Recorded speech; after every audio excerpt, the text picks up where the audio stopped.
ভাত হয়ে গেলে কি তোমরা গরম ফ্যানটা ফেলে দাও? একদম ফেলে দেবে না। ভীষণ গুরুত্বপূর্ণ একটা কাজ করে দেখাবো। ছোট ছোট কন্টেনার আসে, সেই কন্টেনারের ঢাকনা দিয়ে আজকে তোমাদের দারুণ একটা টিপস দেখাবো, উপকারী টিপস। বাড়িতে এরকম পুরনো বালতি থাকে, ভাঙা ফাটা এরকম বালতি থাকে, সেই বালতি যদি থাকে সেই বালতিতে একখানা পুরনো গেঞ্জি বা রংজলা ছোটোদের একটা গেঞ্জি পরিয়ে দাও। এই সমস্ত গুলো নিয়ে আজকের টিপস। নমস্কার বন্ধুরা, আমার একটা টিপসের ভিডিওতে তোমাদের সবাইকে স্বাগত।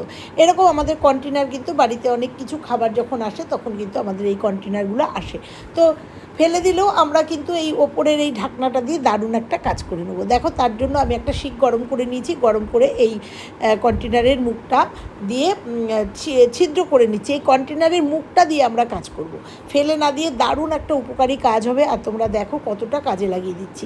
তোমরা চাইলে কাঁটা চামচ গরম করে, যাদের কাছে শিক নেই তারা কাঁটা চামচ গরম করেও কিন্তু এইভাবে ছিদ্র করে নিতে পারো। কাঁটা চামচ গরম করলেও কিন্তু খুব সুন্দরভাবে ছিদ্র হয়ে যায়। আমার কাছে শিকটা আছে, তাও যদি না থাকে তোমাদের কাছে ভ্রমর বা যে কোনো স্ক্রুড্রাইভার থাকলেও কিন্তু এই কাজটা তোমরা অনায়াসে করে নিতে পারো। তো দেখো, আমি ছিদ্র করে নিয়েছি, করে নিয়ে এবার কাঁচি দিয়ে এটাকে রাউন্ড করে কেটে নেবো। কেটে নিয়ে তোমরা ভাবছো এটা কী করছি, কী করবো, এটা অবশ্যই খুব গুরুত্বপূর্ণ একটা কাজ এবং খুব উপকারী কাজ একটা হতে চলেছে। তো দেখো, সুন্দর করে গোল করে আমি কেটে নিলাম। কেটে নেওয়ার পরে এটা দিয়ে যেটা করব সেটা আমরা রান্নাঘরে কিন্তু গৃহিণীরা ভীষণ প্রবলেমে পড়ি, আর সেই প্রবলেমটা সলভ করার জন্য চলে এসেছে সিঙ্কের ওই একটা নেট থাকে, সেই নেটটা কিন্তু অনেক সময় হারিয়ে যায় বা নষ্ট হয়ে যায়। সেক্ষেত্রে দেখো, এখানে দিয়ে দাও আর এখানে কল ছেড়ে দাও। আমাদের যখন আমরা বাসন টাসন রাখি বা কাজ করি তখন অনেক ছোট ছোট টুকরো আমাদের ওই নালায় গিয়ে বেঁধে যায়, এবং বেঁধে গেলে পরে আমাদের যে নলটা প্লাস্টিকের সেটা আটকে যায়। কিন্তু দেখো, আমি এখানে ধুতে ধুতে কিছু রসুনের খোসা তোমাদের আটকে দিয়ে দেখালাম। এরকম কিন্তু ভাতটা অনেক সময় আমাদের এইটায় আটকে গিয়ে আমাদের কিন্তু বিপত্তিতে পড়তে হয়। এরকম একটা জিনিস করে তোমরা এই নালার মধ্যে, এই মুখটার মধ্যে রেখে দাও। আর যে কোনো হাতটা ধো বা তোমরা খাবার টাবার থালা টালা ধো, কোনো মতেই কিন্তু সেই খাবারের টুকরো কিন্তু এটা দিয়ে নালায় গিয়ে নালাটা আটকাবে না। ছোট্ট একটা টিপস, ভালো লাগলে একটা লাইক করো। তো চলে যাব পরের টিপসে। এরকম বালতি আমাদের কিন্তু অনেকের থাকে, আমার যদিও এটা ওয়েস্টেজ পট, কিন্তু তোমাদের এটা দিয়ে দেখাচ্ছি অনেকের ভাঙা বালতি থাকে, রং জ্বলে গেছে, সেটাকে ব্যবহার করতে পারছো না, সেটা সুন্দরভাবে কিন্তু আমরা ওয়েস্টেজ পট হিসাবে ব্যবহার করতে পারি। কীভাবে করব তোমরা দেখো, আর সেটা কেউ বুঝতেই পারবে না। ধরে নাও এটা একটা রং জ্বলা বা ওয়েস্টেজ একটা পট, বা ভেঙে গেছে, নিচটা হয়ে গেছে। তো এরকম গেঞ্জিও কিন্তু আমাদের বাড়িতে ছোটোদের অনেক গেঞ্জি এরকম পড়ে থাকে। বড়োদের গেঞ্জি হলে বড় বালতিতেও তোমরা করতে পারো।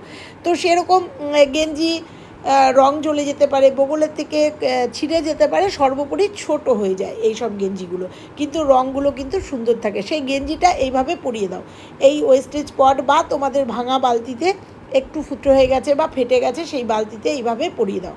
পরিয়ে দেওয়ার পরে তোমরা দেখো কত সুন্দর একটা জিনিস বানাবো আমি তোমাদের সামনে, আর কেউ বুঝতেই পারবে না যে এর ভেতরে একটা রং জ্বলা বালতি রয়েছে। দেখো, গেঞ্জিটাকে আমি সুন্দর করে চারদিক থেকে টেনে বড় করে একদম সুন্দর করে সেট করে দিলাম। চাইলে তোমরা নিচের দিকে একটা গিট দিয়ে নিতে পারো, তো আমি গিট দিইনি, আমার এটা একদম মাপে মাপে হয়ে গেছে, তাই গিট দেওয়ার কোনো প্রয়োজন নেই। এরপরে দেখো, আমি এখানে একটা সাবান কেন নিয়েছি, দেখো এই রেক্সোনা আমি ব্যবহার করি, আর এই রেক্সোনার গন্ধটা আমার ভীষণ ভালো লাগে। রেক্সোনার সাবানটা আমি বার করে নিলাম, আর সাবানের যে খালি বাক্সটা আছে সেই বাক্সটা এর নিচে দিয়ে দেবো। কেন দিচ্ছি অবশ্যই দেখো, এর মধ্যে যে গন্ধটা, আমাদের সাবান নিয়ে নিলেও কিন্তু প্যাকেটের অনেকটা সুন্দর গন্ধ লাগে, তোমরা চাইলে ন্যাপথলিনও দিতে পারো।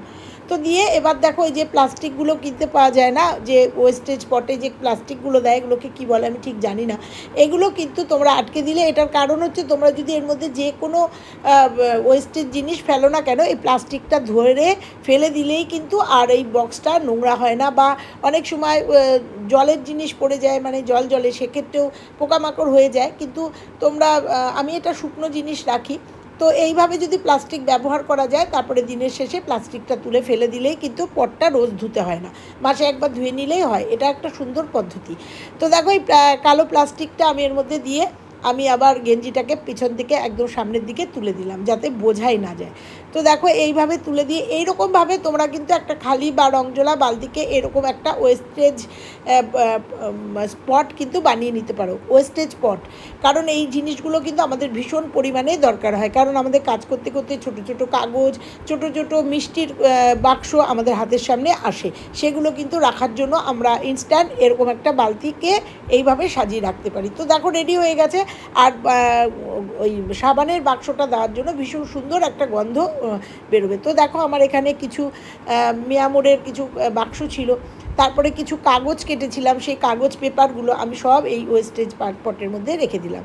এরকম হলে আমি প্লাস্টিকটা ধরে পরের দিন ফেলে দেবো। তো দেখো এরকম করে রেখে আমি, এটার কিন্তু ঢাকনাও আছে, তোমরা ঢাকনা ছাড়াও রাখতে পারো। এটা ঢাকনাটা দিয়ে আমি একটা সুন্দর করে এটা রেখে দেবো, আর বুঝতেই পারবে না তোমরা যে দেখো এটা আমি বেসিনের সামনে রেখে দিয়েছি, আর এর মধ্যে যত আমার টুকরো টাকরা কাগজ যে ওয়েস্টেজ জিনিস সেগুলো রেখে দিই। তোমরা বুঝতেই পারবে না রংজলা বালতি বা ফাটা বালতিকে এইভাবে সুন্দর করে আমরা সাজিয়ে রাখতেই পারি। ছোট্ট একটা টিপস, কিন্তু ভীষণ উপকারী টিপস আর ভীষণ প্রয়োজনীয় একটা টিপস। ভালো লাগলে অবশ্যই তোমরা বাড়িতে কিন্তু এটা করো, আর ভালো লাগলে একটা লাইক কিন্তু করে যেও। চলে যাব পরের টিপসে, আর এটা কেমন লাগলো বলো। আমরা ভাত উবুদ দিই, যখন ভাত উবুদ দেওয়ার পরে আমাদের একদম ইনস্ট্যান্ট গরম গরম ফ্যানটাকে দিয়ে, আমি এর আগেও তোমাদের অনেকগুলো টিপস দেখিয়েছি, আর একটা টিপস দেখাচ্ছি, এটা কিন্তু আমাদের মা ঠাকুমারা করতেন। তো দেখো একদম গরম গরম ফ্যান, একদম ভাত ছেঁকলাম, আর দেখো এই যে ডাস্টারগুলো কাজ করতে করতে আমাদের কিন্তু একদম তেল চিটচিটে হয়ে যায়, ভীষণ পরিমাণে নোংরা হয়, কারণ এটা দিয়ে আমরা সবসময় মোছা টোছা করি। তা কী করবো, এই গরম ফ্যানের মধ্যে 1 চামচ সার্ফ দিয়ে দেবো, যে কোনো ডিটারজেন্ট দিয়ে দেবো। আর এটা কিন্তু আমি আমার মায়ের থেকে বা শাশুড়ির থেকেই শিখেছি। আর এই ওয়েস্টেজ এই ডাস্টারগুলো এর মধ্যে দিয়ে দেবো। হ্যাঁ, তখন হয়তো ন্যাকড়া ব্যবহার হতো, এখন আমরা ডাস্টার ব্যবহার করি। তোমরা যদি কেউ ডাস্টার মানে ন্যাকড়া ব্যবহার করো, সেক্ষেত্রেও কিন্তু সেই কাপড়ের টুকরোগুলো কিন্তু ভীষণ তেলকাষ্টি হয়, আর সেগুলো দিয়ে কাজ করতে কিন্তু আমাদের ভীষণ অসুবিধা হয়, কারণ গ্যাস মুছি, এই স্ল্যাব মুছি, কড়াই মুছি অনেক সময়। তো দেখো দিয়ে এটাকে কিছুক্ষণ আমি ভিজিয়ে রাখবো। আমি 3টে ডাস্টার দিয়ে দিলাম, আর তোমাদের একদম শেষে দেখাবো এগুলো কতটা পরিষ্কার হয়েছে। এগুলো তোমরা সপ্তাহে একবার এই ফ্যানের মধ্যে যদি একটুখানি সার্ফ দিয়ে করো না, তাহলে ভীষণ পরিমাণে পরিষ্কার হয়ে যায়, তেল কাস্টেটা একদমই কেটে যায়। আমি 20-25 মিনিট বাদে আসলাম এবং দেখো ঠান্ডা হয়ে গেছে, আর কতটা পরিষ্কার হয়েছে তোমরা পরে আমি তোমাদের দেখাচ্ছি। এটাকে কেচে নিয়ে আসবো, তারপরে তোমরা দেখবে। এবার চলে আসি বাটি। এই রকম বাসন আমরা যেগুলো এরকম ফোল্ড করা বাসন, সেই বাসনগুলো তো আমরা নিত্যদিন ব্যবহার করি, কিন্তু আমরা কখনো কি জানি যে বাসনের এই ধারগুলোতে কত পরিমাণ নোংরা থাকে, আর এই নোংরাগুলো কিন্তু আমাদের যারা হেল্পিং হ্যান্ড আছে তারা কোনো মতেই পরিষ্কার করে না, আর এগুলো সম্ভব না। তার জন্য দেখো একটা সেফটি পিন নিয়ে নিয়েছি, আর এই সেফটি পিন দিয়ে এটা ভিজিয়ে নিলে ভালো হতো। এটা শুকনো বাটি, তাই একটু উঠতে অসুবিধা হচ্ছে। এগুলো যদি একটুখানি এরকম করে রাব করো না, তাহলে তোমরা দেখতে পাবে যে এখান থেকে কত নোংরা উঠছে, আর এই নোংরাগুলো কিন্তু থেকেই যায়, অনেক সময় আমাদের খাবার দাবারের মধ্যেও চলে যেতে পারে। সর্বোপরি দেখতে বাজে লাগে, আর সর্বোপরি এই নোংরাগুলো এর মধ্যে থাকলে এর মধ্যে একটা জার্মসের সৃষ্টি হয় যখন এটা ভিজে থাকে।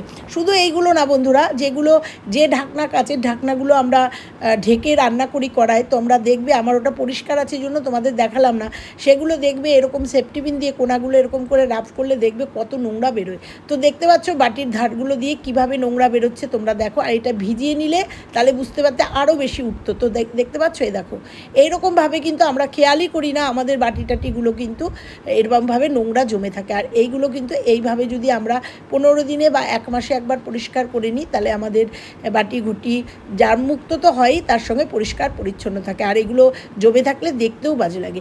তো ছোট্ট একটা টিপস, কিন্তু খুব উপকারী টিপস। অবশ্যই কিন্তু এবার তোমরা সঙ্গে সঙ্গে এই ভিডিওটা দেখতে দেখতে চলে যাও রান্নাঘরে, আর দেখো তোমাদেরও কিন্তু বাটি টাটিতে এরকম জমেছে। ভালো লাগলে একটা লাইক করে দিয়ে যেও। চলে যাব একদম লাস্ট, তোমাদের কেচে টুচে নিয়ে এসেছি, দেখো বলেছিলাম একদম লাস্টে তোমাদের দেখাবো কতটা পরিষ্কার হয়েছে, আর দেখো একটুও কিন্তু তেল কাস্টে নেই।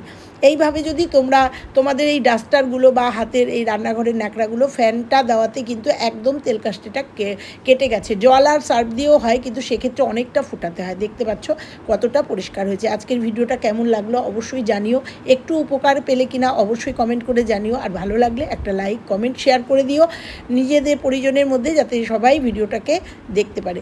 তো চলো আজকের মতো ভিডিওটা এখানেই শেষ করলাম, আবার ফিরছি অন্য কোনো ভিডিওর সঙ্গে। ততক্ষণের জন্য সবাই ভালো থেকো, সুস্থ থেকো, আর আমার ভিডিওগুলো ফলো করো, নিশ্চয়ই উপকার পাবে। প্রত্যেকটা ভিডিও কিন্তু ভীষণ ইউজফুল ভিডিও, আর কে কোথা থেকে ভিডিওগুলো দেখছো অবশ্যই কিন্তু আমাকে জানিও।